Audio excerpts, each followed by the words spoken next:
దేవుని బిడ్డలారా, మరి ఇప్పుడు వచ్చిన మీ అందరికీ కూడా ప్రభు పేరిట వందనాలు తెలియజేస్తున్నాను. మరొక సమయాన్ని దేవుడు మనకి ఇచ్చారు. మరి ఫిబ్రవరి నెలలో మొదటి ఆదివారం నుండి చివరి ఆదివారం వరకు ప్రభు ఎంతగానో మనల్ని కాసి కాబట్టి రక్షించారు. అందరి బట్టి దేవునికి ఎంతో వందనస్తులమైన నమ్ములారా, మరి ఈ సమయంలో కొద్ది నిమిషాలు మనం కృపావార్త వర్తమానం విని మరి ఆశీర్వదించబడతాం. మరి నేటి మన ధ్యానాంశము దేవుని సన్నిధిలో ఉండే సంవత్సరం.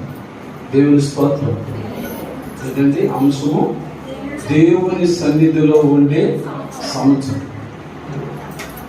మరి నేటి మన ధ్యాన వాక్యము నిర్గమాకాండము 34వ అధ్యాయము 23వ వచనం చదువుతాం పిల్లగా. మరి ఎందుకు చదువునంటే ఈ సంవత్సరము చాలా ఆశీర్వదించబడే సంవత్సరంగా మనం జ్ఞాపకం చేసుకోవాలి. మరి దేవుని సన్నిధిలో మరి ఉండే సంవత్సరం అని చెప్పడానికి గల కారణం ఏంటంటే, చాలా మంది దేవుని సన్నిధిలో ఉండలేకపోతున్నారు. చెప్పండి, చాలా మంది దేవుని సన్నిధిలో ఉండలేకపోతున్నారు. మరి ఎందుకు చదువునంటే అనేకమైన లోక విషయాన్ని బట్టి, మరి లోకంలో మానవుడు జీవిస్తున్న విధానం బట్టి దేవుని సన్నిధిలో ఉండలేకపోతున్నారు. మరి ఉదాహరణకి ప్రభు అయిన యేసుక్రీస్తు వారి యొక్క 12 మంది శిష్యులలో ఒక ఆయన దేవుని సన్నిధిలో ఉండగలిగాడండి? ఉండలేకపోయాడు. ఆ రోజు లేక రాత్రి ఆ సన్నిధిలో ఉండలేకపోయాడు. ప్రభు బల్ల సమయంలో మరి 12 మంది శిష్యులతో కూడా ప్రభువారు విందు ఆరగించాలని మరి ఆ పస్కా మరి విందును సిద్ధం చేసినటువంటి ఆ దినమున తన 12 మంది శిష్యులు కూడా ఆ యొక్క విందులో ఉండాలని ఆశపడ్డాడు ప్రభువారు. కానీ ఒక ఆయన పూర్తిగా ఉండలేకపోయాడు. రొట్టె తీసుకున్నాడు, ద్రాక్షారసం తీసుకునే వరకు ఉండగలిగాడండి? ఉండలేకపోయాడు. కానీ దేవుని యొక్క ఉద్దేశం ఏంటి? 12 మంది శిష్యులు కూడా దేవుని సన్నిధిలో ఉండాలి అన్నది దేవుని యొక్క కోరిక. కానీ ఆయన ఉండలేకపోవడానికి గల కారణం ఏంటంటే ప్రభువారు కాదు. అక్కడ ఏమండి? ప్రభువారా కాదు. ఆయన యొక్క క్రియలు, ఆయన యొక్క దురాలోచనలు, ఆయన యొక్క దుష్ట తలంపులు, ఆయన పాపయోచనలది కూడా దేవుని సన్నిధిలో ఆయన ఉండలేదు. అలాగే మరి కడవరి దినాల్లో, అంచె దినాల్లో మరి నీవు నేను కూడా దేవుని సన్నిధిలో ఉండే సంవత్సరముగా ఉండాలని ప్రార్థన చేసుకుందాం. దేవుని స్తోత్రం. మరి అంచె దినాలు, అపాయకరమైన దినాలు, మరి చెడ్డ దినాలలో సాతాను నిన్ను నన్ను కూడా దేవుని సన్నిధిలో ఉండలేకుండా ఒకవేళ మరలా పాపానికి, మోసానికి, అన్యాయానికి, అక్రమానికి మనం లాగవచ్చు. అవునండి? చెప్పలేదు. మానవ మాత్రం ఈరోజు నేను చాలా భక్తిగా ఉన్నాను, చాలా విశ్వాసంగా ఉన్నాను, చాలా కరెక్ట్గా నేను జీవిస్తున్నాను అని మనం అనుకోవచ్చు. కానీ సాతాను ఎప్పుడు ఎవరిని ఏ రీతిగా శోధించి మనం పడగొట్టి దేవుని సన్నిధిలో ఉండకుండా, దేవుని సన్నిధిలో లేకుండా మనం చేస్తుందో మనకి తెలియదు. అలాగే మరి ఇంకొక ఉదాహరణ చెప్పుకోవాలంటే, రెండో మాట తప్పిపోయిన కుమారుడు.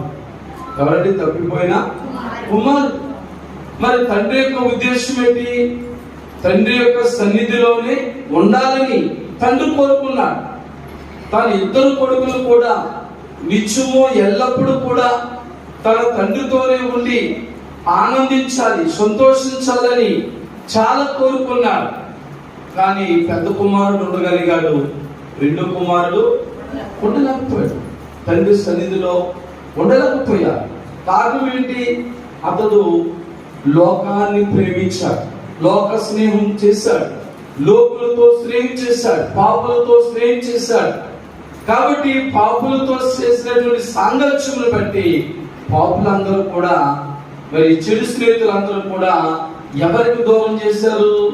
తండ్రి సన్నిధికి దూరం చేశారు.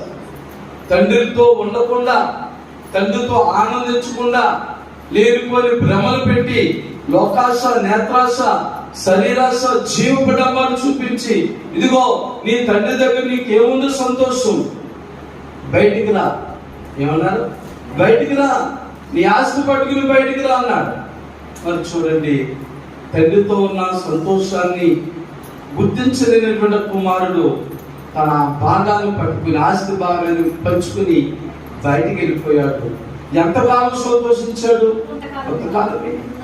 కొంతకాలమే సంతోషంగా ఉన్నాడు, కొంతకాలమే ఆనందంగా ఉన్నాడు, కొంతకాలమే తృప్తిగా తిన్నాడు, కొంతకాలమే బట్టలు తృప్తిగా ధరించాడు. తర్వాత తండ్రి సన్నిధికి దూరం అవడం చేత దిక్కులేని బ్రతుకైపోయింది. అందుకే మరి ఈరోజు మనం నేర్చుకునేటువంటి అంశం ఏంటంటే, దేవుని సన్నిధిలో ఉండే సంవత్సరం.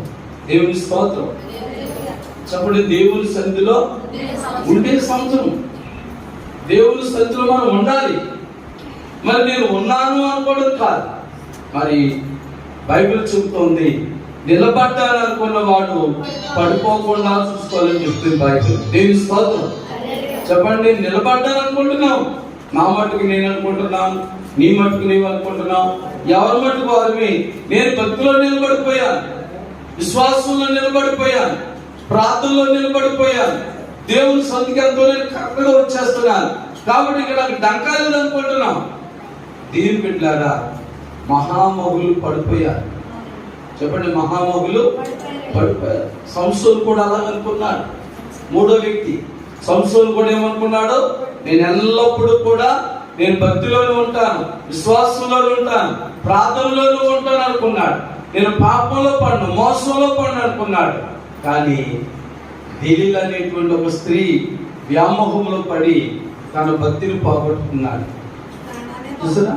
చివరికి తన ప్రాణమునే పోగొట్టుకున్నాడు. నిజమే, చాలా సార్లు మనం అనుకోవచ్చు, నేను నిలబడ్డాను, నాక పడను అనుకోవచ్చు. కానీ ఎంత గొప్ప ప్రార్థన పరులనైనా, ఎంత గొప్ప భక్తులనైనా సాతాను చాలా సులువుగా పడగొట్టేస్తుంది. దేవుని స్తోత్రం. అందుకే మరి ఎబ్రీ పత్రిక 12:1 రాయబడిన మాట ఏంటి? సులువుగా చిక్కులు పెట్టే పాపములను విడిచిపెట్టమన్నాడు. అక్కడ ఇదండి, ఏ పాపములు? సులువుగా చిక్కులు పెట్టే పాపాలు. అవి పెద్ద పెద్ద పాపాలేం కాదు, చూడడానికి చిన్న చిన్న పాపాలే. కానీ అవి మనం సులువుగా చిక్కుల్లో పెట్టేస్తుంటాం, పాపంలో పడగొట్టేస్తుంటాయి, మోసంలో పడగొట్టేస్తుంటాయి, అన్యాయంలో పడగొడతాయి, అక్రమంలో పడగొడేస్తాయి. మన ఆత్మీయ జీవితాన్ని, మన భక్తి జీవితాన్ని, మన ప్రార్థన జీవితాన్ని ఎన్నాళ్ళు బట్టో మనం ఎంతో జాగ్రత్తగా కాపాడుకున్న మన విశ్వాస జీవితాన్ని ఒక్క క్షణంలో పడగొట్టేస్తారు సాతాను పని. మన ఆది తల్లిదండ్రులైన ఆదాము హవ్వలను కూడా ఒకసారి ఆలోచించండి. వారు దేవుని సన్నిధిలో ఉండి ఎంతో సంతోషంగా ఉండేవారండి. దేవునితో ఎంత ఆనందంగా ఉండేవారు. దేవునిలో ఉండే ఆనందం వర్ణనాతీతం. దేవునితో ఉండే సంతోషం, దేవునితో ఉండే సహవాసం, వర్ణనాతీతమైనటువంటి ఆ గొప్ప సంతోషాన్ని, ఆనందాన్ని చిన్న మాటతో సాతాను వారి సంతోషాన్ని పోగొట్టింది. దేవునితో ఉండే అన్యోన్యత, దేవునితో ఉండే ఐక్యత, దేవునితో ఉండే సహవాసాన్ని, దేవునిలో ఉండే ఆ గొప్ప ఆనందం అంతా కూడా ఒక మాటతో పోగొట్టింది. ఏంటన్నమాట? ఇది నిజమా? మాట చాలా చిన్నది. ఇది నిజమా అని ఆది తల్లి అయినటువంటి అవ్వమ్మ గారితో సాతాను అనగానే ఆమెలో ప్రశ్నలు రేకెత్తాయి. ఏది నిజం, ఏది నిజం, ఏది నిజం? చూసారా? నిజమే. ఈ కడవల దినాల్లో అలాంటి బోధలు ఎదురవుతుంది మనకి, అలాంటి మనుషులు ఎదురవుతున్నారు. యేసే దేవుడా, యేసు దేవుడు కాదు, బైబిల్ సత్యం కాదు, ఇదిగో మీరు నమ్మేదంతా కూడా మరి నిజం కాదని చెప్పేటువంటి మనుషులు కూడా తయారైపోయారు. మరి మీకు ఎదురయ్యారు లేదో, మరి మీరు వీడియోలో చూస్తున్నారో లేదో, రకరకాల బోధలు, రకరకాల మతోన్మాదులు వచ్చి యేసు ప్రభు మీద మనకున్న భక్తి నుంచి మనను బయటికి రప్పించాలని ప్రయత్నాలు చేస్తున్నారు. ఇవన్నీ కూడా సాతాను పని. కాబట్టి ఇలాంటి సాతాను చేస్తున్న కుతంత్రాల నుండి మనం బయటికి పడాలంటే పిల్లరా, మనం బయటికి రావాలంటే ఈరోజు మన ధ్యానాంశం ఏంటంటే దేవుని సన్నిధిలో ఉండే సంవత్సరం. దేవుని స్తోత్రం. ఒకవేళ 2023 సంవత్సరం వరకు, లేకపోతే మరి ఫిబ్రవరి ఆఖరి ఆదివారం కాబట్టి ఒకవేళ మరి జరిగిపోయిన జనవరి వరకు, లేదా జరిగిపోయిన ఆదివారం వరకు మరి నువ్వు దేవుని సన్నిధిలో ఎలా ఉన్నావో పరీక్షించుకునే సమయం. మరలా ఆదివారం వస్తుంది అంటే మార్చి నెల మొదటి ఆదివారం వస్తా ఉంది. దేవుని స్తోత్రం. అంటే నీ జీవితంలోకి, నీ బ్రతుకులోనికి అప్పుడే 3 నెలలు ఎంటర్ అయిపోతుంది. దేవుని స్తోత్రం. చాలా త్వరితముగా దినాలు, వారాలు, సంవత్సరాలు అప్పుడే చాలా త్వరితముగా మనం ఆలోచిస్తే అప్పుడే 3 నెలలకు వచ్చేస్తున్నామా అనిపిస్తాము. 3 నెలలకు వచ్చేస్తున్నామా అనిపిస్తుంది.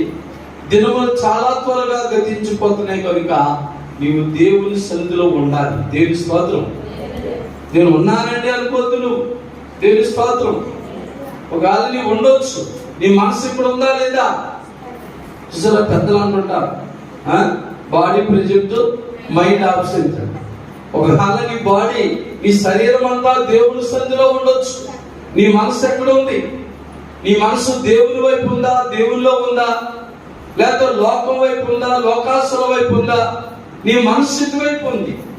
ఏదో ఆశ్రయించుకోవడం కోసం వచ్చి నేను కూడా దేవుని సన్నిధిలో ఉన్నానండి, నేను కూడా దేవుని సన్నిధికి వస్తానే ఉన్నానంటే కుదరదు. కానీ పౌలు గారు చెప్తున్న గొప్ప మాట, నేను శరీరముతోను ప్రార్థింతును, ఆత్మతోను ప్రార్థింతును. దేవుని స్తోత్రం. అది చెప్పడం చాలా సులువు అనుకోకండి. దేవుని స్తోత్రం. ఎందుకంటే బైబిల్లో చెప్తున్న ఆత్మ శరీరానికి, శరీరం ఆత్మకు కూడా విరోధం. నిజంగా శరీరము లోకాన్ని కోరుతుంది, ఆత్మ దేవుని కోరుతూ ఉంటారు. కాబట్టి రెండింటికి కూడా ఎప్పుడు కూడా వైరమని బైబిల్ చెప్తుంది. వైరం, రెండింటికి గొడవ, రెండింటికి దెబ్బలాటే. ఆత్మకు శరీరానికి ఎప్పుడు కూడా దెబ్బలాటే. అలాంటి శరీరమును గురించి అపోస్తలుడైన పౌలు గారు అన్నాడు, నేను ఆత్మతోను ప్రార్థింతును, శరీరముతోను ప్రార్థింతును. దేవుని స్తోత్రం. మరి ఆ శరీరముతో ప్రార్థన చేయడం వల్ల సాధ్యమైందంటే అంటాడు కదా, నేను నా శరీరమును నలుగు కొట్టుకుంటుని. దేవుని స్తోత్రం. మరి నీ శరీరమును కూడా దేవుని సన్నిధిలో ఉండే శరీరముగా, నీవు కూడా దేవునిలో ఉండే వ్యక్తిగా నిన్ను నీవు వాక్యము చేత నలుగు కొట్టుకోవాలి. దేవుని స్తోత్రం. ప్రార్థన చేత నలుగు కొట్టుకోవాలి, విశ్వాసము చేత నలుగు కొట్టుకోవాలి. ఆ రీతిగా మనం ఒకవేళ చేయగలిగితే దేవుని బిడ్డలారా, ఈ 2024 సంవత్సరంలో నీవు నేను కూడా ఈ రోజు మన నేటి అంశ ప్రకారముగా దేవుని సన్నిధిలో ఉండే సంవత్సరం అవుతాడు. దేవుని స్తోత్రం. లేదా ఫెయిల్ అయిపోయినట్టే. నీవు దేవుని సన్నిధిలో మనం ఉండకపోతే ఈ సంవత్సరం మనం ఫెయిల్ అయిపోయినట్టే. చూడండి, మీరు పిల్లలు ఎగ్జామ్స్ రాస్తారు మార్చి నెల, రేపు వచ్చే నెలలో. వారు సంవత్సరం 12 నెలలు కూడా చదివినంతా కూడా రేపు నెలలో వారు పాస్ అవుతే సంతోషిస్తారు. ఫెయిల్ అయితే మళ్ళీ అదే క్లాస్, మళ్ళా చదవాలి, చదివింది మళ్ళా చదవాలి, నేర్చుకున్నది మళ్ళా నేర్చుకోవాలి. వారు ఫెయిల్ అయిపోవడానికి కారణం ఏంటంటే వారు గతించిన ఆ సంవత్సర కాలంలో ఉన్న సమస్తాన్ని వారు బాగా నేర్చుకోలేదు. అలాగే ఒకవేళ నీ జీవితంలో, నీ ఆత్మీయ జీవితంలో, నీ భక్తి జీవితంలో నువ్వు ఫెయిల్ అయిపోయి ఒకవేళ మరి దేవుని సన్నిధిలో సరిగా ఉండలేకపోతున్నావంటే ఎక్కడో ఫెయిల్ అయిపోయాను. దేవుని స్తోత్రం. దేవుని సన్నిధికి రాలేకపోవడం చేత, ప్రార్థన చేయలేకపోవడం చేత, మరి దేవుని సన్నిధిలో మనకు ఉన్న మన మనసును కూడా దేవుని సన్నిధిలో మనం ఉంచలేకపోవడం చేత ఎక్కడో ఫెయిల్ అయిపోతున్నాం అన్నమాట. ప్రభువు యొక్క ఉద్దేశం ఏంటంటే ఈ 2024 ఫిబ్రవరి ఆఖరి ఆదివారంలో మరి నీవు నేను కూడా ఫెయిల్ అవ్వకుండా దేవుని సన్నిధిలో ఉండే సంవత్సరముగా ఉండాలి. దేవుని స్తోత్రం. మరి మాటలు నా సొంత మాటలు కాదు సుమా. ఇప్పుడు మీకు చెప్పిన విషయాలన్నీ కూడా ఉదాహరణలుగా కొంతమంది భక్తులను గురించి చెప్పాను, బైబిల్లో మాటలే రిఫరెన్స్ చెప్పకపోయినా బైబిల్ మాటలే చెప్పాను. అలాగే మరి నీకు మన ధ్యాన వాక్యం అనేది కూడా ఒకసారి చదువుదాం. ప్రభు ఏం చెప్తున్నాడో నిర్గమకాండం 34వ అధ్యాయము 23వ వచనం చదువుదాం. సంవత్సరములకు ముమ్మారు నీ పురుషులందరూ ప్రభువును ఇశ్రాయేలు దేవుడినైన యెహోవా సన్నిధిని కనబడవలెను. దేవుని స్తోత్రం, హల్లెలూయా. దేవుడు చెప్తున్న మాట, పురుషులే కాకుండా స్త్రీలు కూడా అందరూ దేవుని ఆరాధించాలి. మరి సన్నిధిలో చాలా మంది స్త్రీలే కనపడతా ఉంటారు. ప్రార్థన అనగా, మందిరం అనగా అందరూ స్త్రీలే కనపడతారు. ప్రభు కోరిక ఏంటంటే పురుషులు కూడా రావాలి. దేవుని స్తోత్రం. వారు కూడా దేవుని సన్నిధిని కనపడాలి. ఇదిగో మరి స్త్రీ అయినా పురుషుడైనా ఇశ్రాయేలు ప్రజలకు దేవుడు చెబుతున్న గొప్ప ఆజ్ఞ ఏంటంటే దేవుని సన్నిధిలో ఉండాలి ప్రతి ఒక్కరు కూడా. దేవుని స్తోత్రం. అది ఆజ్ఞ. మన పురుషులు అంటారు, నువ్వు వెళ్తున్నావు కదా, దేవుని స్తోత్రం, నువ్వు వెళ్తావు కదా చర్చికి వెళ్ళు, నువ్వు ప్రార్థన చేస్తున్నావు కదా చెయ్యి, నువ్వు ఎలా చేస్తున్నావు కదా ఎలా చేస్తున్నావు చెయ్యి, నన్ను వదిలే అంటా. దీని బిడ్డలారు వాక్యం చెప్తుంది పురుషులు కూడా దేవుని సన్నిధిలో కనబడాలి. దేవుని స్తోత్రం. ఇంకో మరి మన సన్నిధికి వస్తున్న మరి పురుషులను బట్టి దేవుడు ఎంతో ఆనందిస్తాడు. హల్లెలూయా. వారిని బట్టి ఎంతో సంతోషిస్తున్నాడు ఆయన. కనబడాలి దేవుని సన్నిధిలో. దేవుని సన్నిధిలో పిల్లరా మరి ప్రతి వారు కూడా ఉండాలి. ఆయన కోరికది. బైబిల్ గ్రంథంలో చూస్తే స్త్రీ అని గాని, పురుషులని గాని, పిల్లలని గాని, పెద్దలని గాని, వృద్ధులని గాని, యవనస్తులని గాని భేదం లేదు. అందరూ కూడా దేవుని సన్నిధిలో ఉండాలి. చూసారా, బైబిల్ చెప్తుంది సామాన్యులేమి, సామంతులేమి, ధనికులేమి, దరిద్రులేమి, లోక నివాసులందరూ కూడా ఆయన సన్నిధిలో కనపడాలి. దేవుని స్తోత్రం. ఆయన సన్నిధిలో ఉండాలి. ఆయన సన్నిధిలో ఉన్నప్పుడు ఆ ఇంటికి ఎంతో ఆశీర్వాదం. యెహోషువ ఎంతో ధైర్యంగా చెప్పాడు, నేనును నా ఇంటి వారిని యెహోవాను సేవించుదాము. హల్లెలూయా. ఆ ఇంటికి ఎంత ఆశీర్వాదం అండి. ఆ ఇంటిలో ఎంతో సంతోషం అండి, ఎంతో గొప్ప భాగ్యం అండి. మరి పాత నిబంధన గ్రంథంలో యెహోషువ తన ఇంటి వారందరితో ప్రార్థన చేస్తున్నాడు.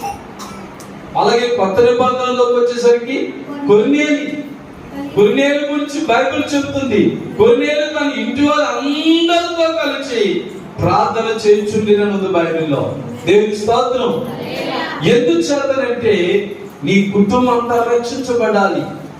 మరి ఏదో నువ్వు వస్తున్నావని సంతోషపడిపోవు.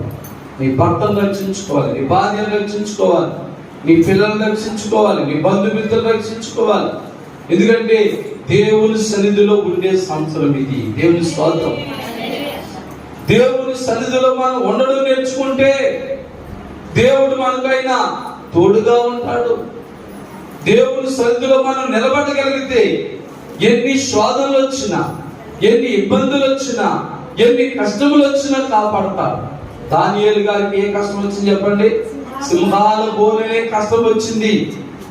రాజుగారు సైతం, రాజుగారికి దానియేలు అంటే చాలా ప్రేమే. ఏమైనా రక్షించగలిగాడా? ఎవరు రక్షించలేదు. తన భక్తి తాను రక్షించింది.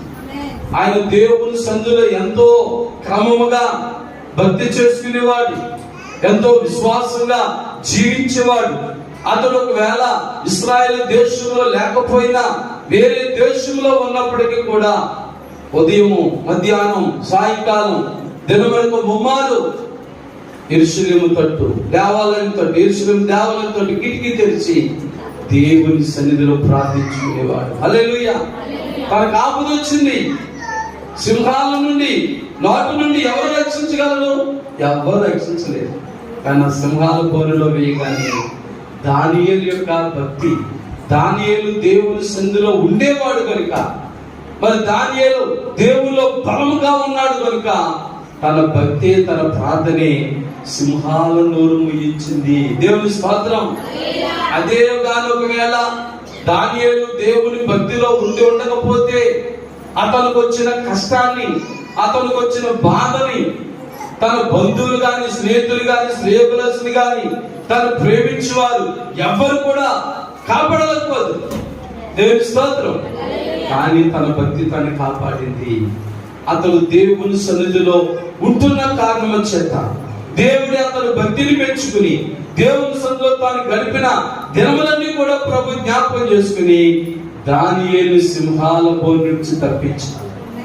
ఈ అంచె దినాల్లో, అపాయకరమైన దినాల్లో, సింహపు గుహలాంటి సింహాల నోటులోంచి మనం బయటపడవలసినటువంటి భయంకరమైన దినాలివి. మరి ఇలాంటి భయంకరమైన సింహపు నోటిలో నుండి పడకుండా ఎవరు మనం రక్షించగలరంటే, మనం ప్రేమించేవారు చాలా మంది ఉండొచ్చు, మనం గౌరవించేవారు చాలా మంది ఉండొచ్చు, మనం అంటే ఇష్టపడేవారు చాలా మంది ఉండొచ్చు. కానీ వారందరూ మన సంతోషంలోని పాలు పొందగలరు, కానీ మన కష్టంలో ఎవరు కూడా పాలు పొందరు, ఎవరు సాధ్యదు. కానీ నీవు ఈ సంవత్సరం దేవుని సన్నిధిలో ఉండడం నేర్చుకుంటే ఈ సంవత్సర కాలంలో ఎలాంటి సింహపు బోరు లాంటి సమస్యలు నీకు ఎదురైనా ప్రభువే నిన్ను తప్పిస్తాడు. దేవుని స్తోత్రం. హల్లెలూయా. మరొక మాట, షద్రకు, మేషకు, అబేద్నెగో వారిని అక్కడ వేశారు చెప్పండి. అగ్నిగుండంలో వేశారు. అగ్నిగుండంలో వేశారు. ప్రియులారా, అగ్నిగుండం ఎంత వేడిమి గలదని బైబిల్ చెప్తుందంటే, వీళ్ళు వేయడానికి వెళ్ళిన వారు ఆ వేడికి తట్టుకోలేక చచ్చిపోయారు. వేడికి తట్టుకోలేక చచ్చిపోయారు. నేను అగ్నిగుండంలో వేయడానికి వెళ్ళినాడు. మరి అలాంటి వారు అగ్నిగుండంలో వేయబడ్డ వారు ఏమైపోవాలి చెప్పండి? అస్సలు బూడిద కూడా కనపడకూడదు. కానీ అందరికి కూడా ఎంతమంది కనపడుతున్నారు? వేసిన తర్వాత నలుగురు కనపడుతున్నారు.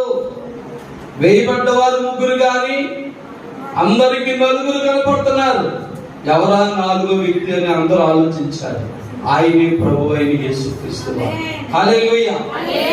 మరి వారు అలా కాపాడబడ్డానికి గల కారణం వారి యొక్క భక్తి.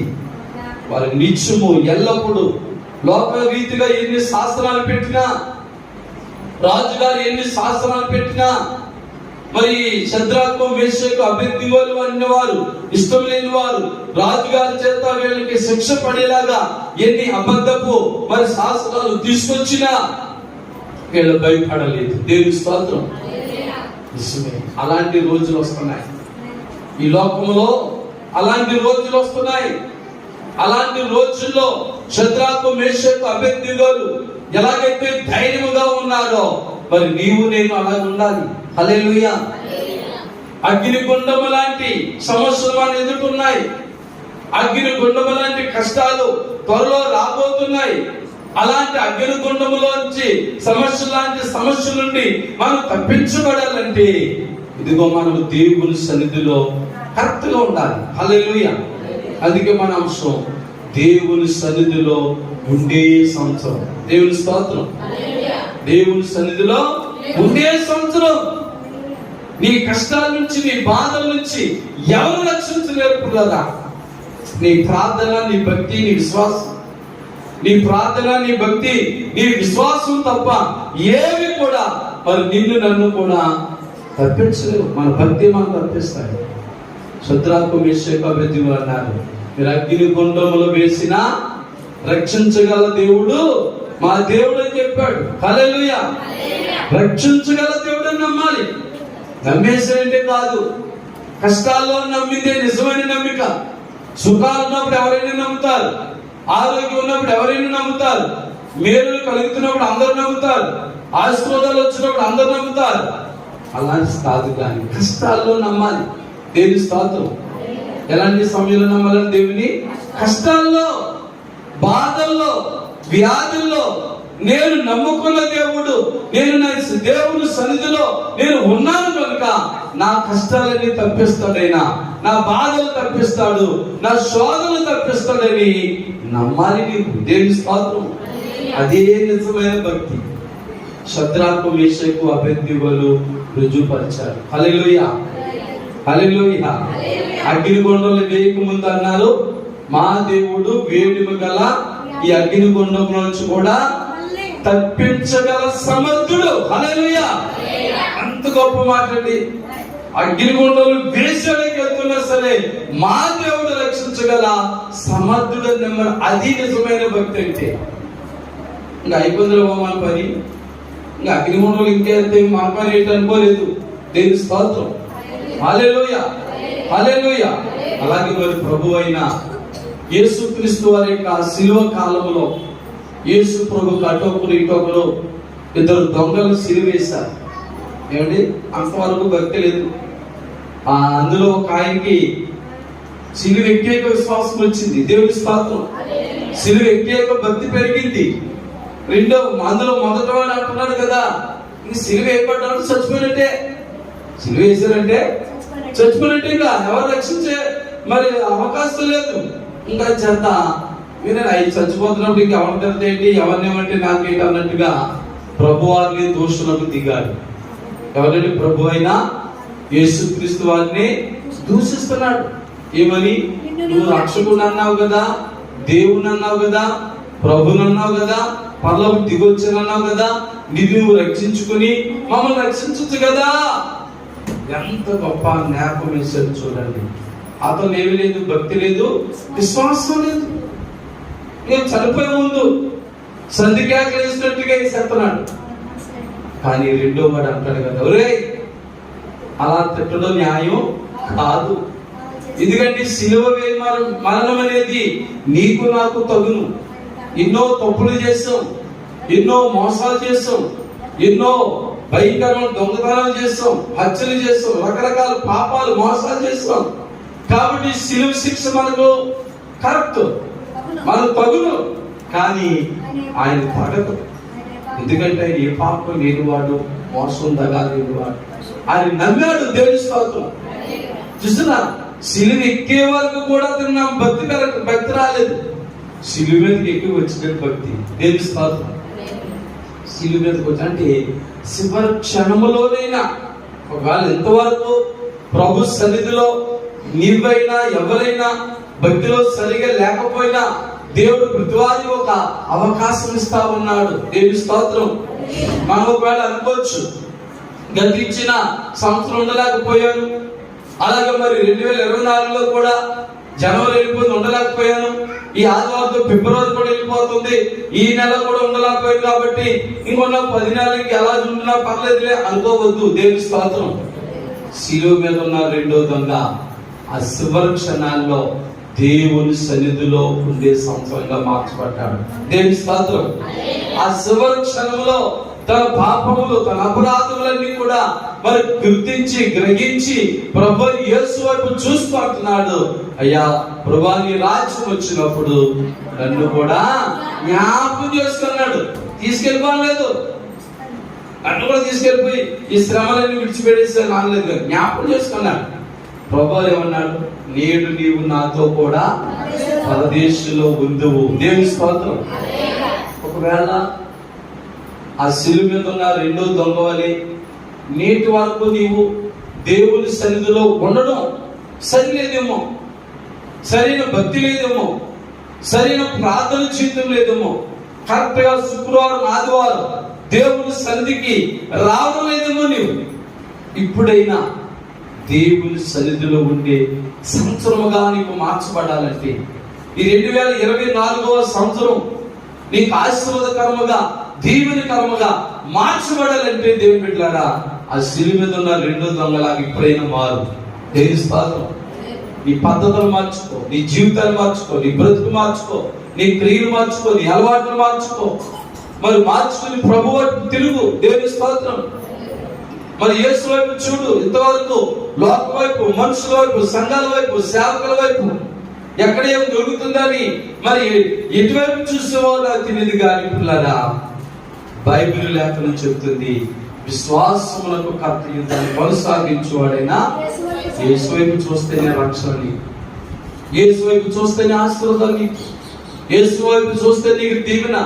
ఎందుచేత 121వ కీర్తన 2వ వచనం రాయబడి ఉంది, యెహోవా వలన నాకు సహాయము కలుగును. దేవుని స్తోత్రం. నీ బాధల్లో, నీ కష్టంలో, నీ శోధనలో, నీ ఇబ్బందుల్లో ఎలాంటి సమస్యలు వచ్చినా నీకు సహాయం ఎవరి దగ్గర నుంచి కలుగుతుంది? యెహోవా వల్లనే కలుగుతుంది. మనుషుల వల్ల కాదు, తల్లిదండ్రుల వల్ల కాదు, అన్నదమ్ముల వల్ల కాదు, బంధుమిత్రుల వల్ల కాదు, అధికారుల వల్ల కాదు, మేడ విద్యుల వల్ల, ఆస్తి అంతస్తుల వల్ల కాదు. యెహోవా వల్లనే మనకు సహాయం కలుగుతుంది కనుక ఆ సహాయం కలిగే యేసు వైపు మనము చూడాలి. దేవుని స్తోత్రం. ఆ యేసు వైపు ఎప్పుడైతే నువ్వు చూడడం ప్రారంభించావో నీకు కావలసిన ప్రతి అవసరం దొరుకుతుంది, నీకు కావలసిన ప్రతి సహాయం దొరుకుతుంది, నీకు కావలసిన ప్రతి మేలు కూడా ప్రభువు నీకు చేస్తాడు కనుక పిల్లరా నీవు ఆశీర్వదించబడతావు, నువ్వు దీవించబడతావు, శాంతి సంతోష ఆనందాలతో ఉంటావు. నీవు దేవుని సన్నిధిలో ఉండే విధానం బట్టి, దేవుని సన్నిధిలో ఉండే పరిస్థితులు బట్టి నీకే స్వాదం వచ్చినా, ఏ కష్టం వచ్చినా, ఏ నష్టం వచ్చినా, అపరాధములు వచ్చినా దేవుడు మనకు ఎంతో సహాయం చేస్తాడు. హల్లెలూయా. అలాంటి దేవుని ప్రభుని మనం కలిగి ఉన్నాము కనుక దేవుని బిడ్డ ఈ సంవత్సరము దేవుని సన్నిధిలో ఉండే సంవత్సరంగా మార్చబడాలి నీకు. హల్లెలూయా. లోకంలో ఉన్నామేమో, గతించిన సంవత్సరాలు, నెలలు, వారాలు, రోజులన్నీ కూడా లోకంలో ఉండే సంవత్సరాలుగా ఉన్నాయేమో కానీ ఈ 2024 సంవత్సరం దేవుని సన్నిధిలో ఉండే సంవత్సరంగా మార్చుకో. దేవుని స్తోత్రం. ఎవరో మార్చరు, మనమే మార్చబడాలి. ఎవరో మార్చరు, ఎవరు మారాలండి? మనమే మార్చబడాలి. మార్చుకోవాలి మన ఆలోచన, మన తలంపులు. మరి లోకం వైపు ఉన్న మనసు ప్రభు వైపు మార్చుకోవాలి. లోకాసుల వైపు ఉన్న ఈ ఆలోచనని దేవుని వైపు మార్చుకోవాలి. దేవుని స్తోత్రం. ఆ రీతిగా మార్చబడితే ఈ 2024 సంవత్సరం మీకు ఎంతో ఆశీర్వాదకరంగా ఉంటుంది పిల్లరా. కాబట్టి ఈ సంవత్సరం దేవుని సన్నిధిలో ఉండే సంవత్సరం. మరి నిర్గమకాండం 34వ అధ్యాయము 23వ వచనంలో చదివాం. అందరూ కూడా ఈ సంవత్సరం దేవుని సన్నిధిలో కనబడాలని ప్రభు కోరుతున్నారు. కాబట్టి నీవు, నీ భర్త, నీ పిల్లలు, ప్రతివారు కూడా ఈ 2024 సంవత్సరంలో దేవునిలో కనబడాలి. ప్రభు స్తోత్రం. హల్లెలూయా. దేవుని మందిరంలో కనబడాలి, దేవుని సన్నిధిలో కనబడాలి, దేవుని ప్రార్థనలో మీరు కనబడాలి. కనుక మరి పిల్లరా మీ విశ్వాస జీవితం, మీ భక్తి జీవితం, మీ ప్రార్థన జీవితం మరి ఏ రీతిగా ఉందో పరీక్షించుకుని మీరు దేవుని సన్నిధిలో ఉన్నారా లేకపోతే ఇంకా లోకంలోనూ ఉన్నారా అనేటువంటిది ఒక నిమిషం మనం మోకరించి ప్రభు సన్నిధిలో మరి తలలు వచ్చి ప్రార్థన చేసుకున్నాం పిల్లరా. మరి కృపావార్త వర్తమానముల ద్వారా ప్రభు నీతో మాట్లాడిన రీతిని బట్టి నీవు ఆ శిలువ మీద ఉన్న రెండో దొంగ వలె మారాలి, రెండో దొంగ వలె మార్పు చెందాలి. అలాంటి మార్పు నీలో ఈ రోజు వస్తే మిగిలిన ఆ 10 నెలలు కూడా 2024లో 2 నెలలు ఈ వారంతో పూర్తయిపోతున్నాయి, 2 నెలలు అయిపోతున్నాయి, 3వ నెలలో రాబోతున్నాం. ఆ మిగిలిన 10 నెలలు కూడా నీకు ఆశీర్వాదకరముగా ఉండాలంటే ఈ సంవత్సరం నీవు దేవుని సన్నిధిలో ఉండడం నేర్చుకో. ఇంతవరకు నువ్వు ఉండకపోతే ఈ రోజు నుంచైనా, ఈ వారం నుంచైనా, ఈ సంవత్సరం నుంచైనా దేవునిలో ఉండడం నేర్చుకుందాం పిల్లరా. ప్రభు మనందరినీ దీవించినట్లుగా ప్రార్థన చేసుకుందాం. ప్రేమగల మా తండ్రి, దయగల మా యేసయ్య స్తోత్రం. దేవుని సన్నిధిలో ఉండే సంవత్సరం అని మేము నేర్చుకున్నాం ప్రభాని స్తోత్రాలు. దేవా మరి ఎంతమంది దేవుని సన్నిధిలో ఉండలేకపోయారు కూడా నేర్చుకున్నాం. మరి ఎంతమంది దేవుని సన్నిధిలో ఉన్నారో ఉండటం వల్ల వారు కలిగిన మేలులేంటో ప్రభా మేము క్లుప్తంగా నేర్చుకున్నాం కనుక మరి నా సంఘ బిడ్డలో మేమంతా కూడా ఈ సన్నిధిలో బలమైన వారిగా, స్థిరమైన వారిగా ఉండినట్లుగా సహాయం చేస్తారని మా ప్రభువును ప్రియరక్షకుడైన యేసుక్రీస్తు పరిశుద్ధ నామములో ప్రార్థించి వేడుకొనుచున్నాము తండ్రి. ఆమేన్, ఆమేన్. దేవుని స్తోత్రం. హల్లెలూయా. మరి ఇంతవరకు కృపావార్త వర్తమానము శ్రద్ధగా విన్నా మీ అందరికీ కూడా ప్రభుత్వ వందనాలు తెలియజేస్తున్నానండి. God bless you, God bless you all.